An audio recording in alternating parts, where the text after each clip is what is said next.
All right. So the fundamental problem that I face in all my classes is that my students are at all different levels.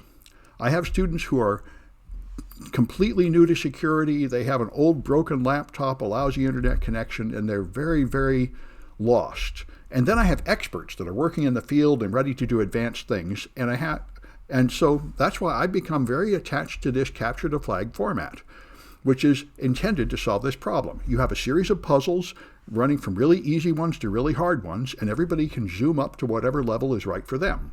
So if you're already knowledgeable about things, skip ahead to whatever's new to you, and I will demonstrate these things and save the videos over here so you can review a video if you like of a demonstration later. So if there's something more too advanced for you to do right now, you'll at least have seen it go by. That's for awareness. But the fun part is the part you do hands-on. So here on the Securing Web Apps page that I got to from samsclass.info, yeah, and Tina says this is a great idea. I thought it was. I learned this from the cybersecurity community. If you go to conventions like DEF CON, this is what people do. They just have capture the flag competitions. And something that surprised me when I started doing it this way, I would go to teach a classroom full of teachers like this. I would say, okay, we could go through one class and I would have the lectures and stuff, or we could just skip all the lectures and have nothing but the homework and go through 5 classes. And all the room full of teachers said, oh, forget the lectures. Who wants to hear lectures? Those are worthless. Which is the attitude of most of my students. And anyway, the whole information security community has pretty much abandoned lectures, and they just give you a puzzle and you figure it out, which is, I must say, the way I actually learned. When I was a physics student long ago, I would jump to the back of the chapter and start doing the homework, and I would only read the chapter when I got stuck on the homework.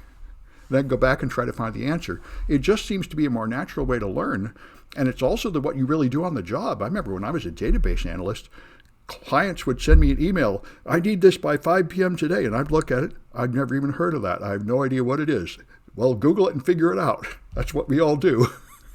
This idea that you take everything like calculus, a nice orderly presentation, and you know it, and now you apply that, that's not much of what happens. Anyway, so in the Securing Web Apps, I've got some beginning projects I wrote, and I pretty much abandoned all the projects I wrote for this course because of the Burp and Web Security Academy, which is fantastic.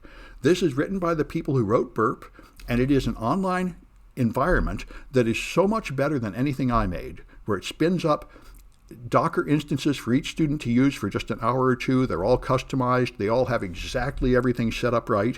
There's some instructions that work. And you can zoom ahead through dozens of challenges there that are right on the cutting edge. These are challenges that are vulnerabilities and attacks that people have actually earned bug bounties from.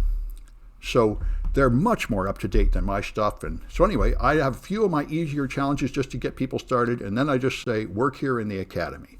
So if you are new to Linux, the first thing you have to do is you have to know some command line Linux. Now, if you already do know command line Linux, you can skip ahead. But if not, this is another site I learned about, Linux Journey, which is very nice. What I love is it does not waste your time on nonsense. You don't have to make an account or register or anything, which, by the way, is also a great thing about Twitch. You don't need to make an account. You just go to a URL and you see the show. So here, the Linux Journey page just presents you with lessons about Linux. So if you go to Getting Started, there are a series of little lessons. So there's a page of stuff to read and then a question. And you can answer the question here and see if you're right. And you can also get points on My Scoreboard. Now, My Scoreboard is optional, but it just helps me know how people are proceeding.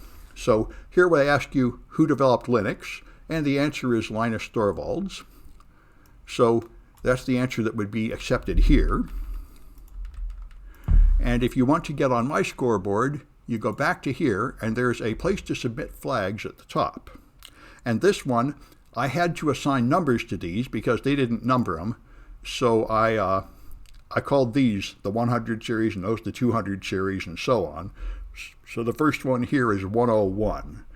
And in future days, the projects are more integrated with My Scoreboard. But anyway, here you choose Linux Journey 101.